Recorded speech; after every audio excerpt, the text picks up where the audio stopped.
No costume sa Halloween party? No problem. Basta't mataba ang utak at madiskarte, kayang maging agaw pansin sa Halloween. Ang mga outside the box na paandar, pusuan sa report ni Oscar Oida. Cardboard, marker, dalawang packaging tape.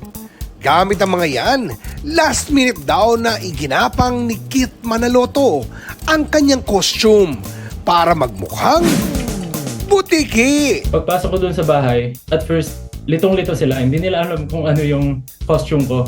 Tapos dumiretso ako sa pader. Gumanyan ako sa pader. Doon nila na-gets. Mula ulo hanggang paa, literal na stick to the theme.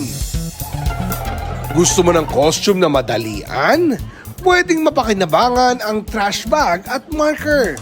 Kung pang-contortionist pa ang iyong katawan, baliin ang sarili and do the switch to ostrich.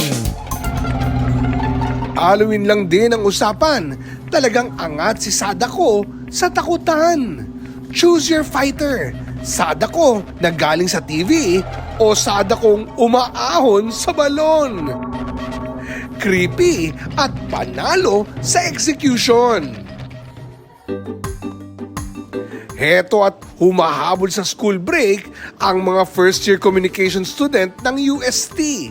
Ginawa nilang Halloween theme ang mga karakter ng content creator and ex-PBB housemate na si Esnir.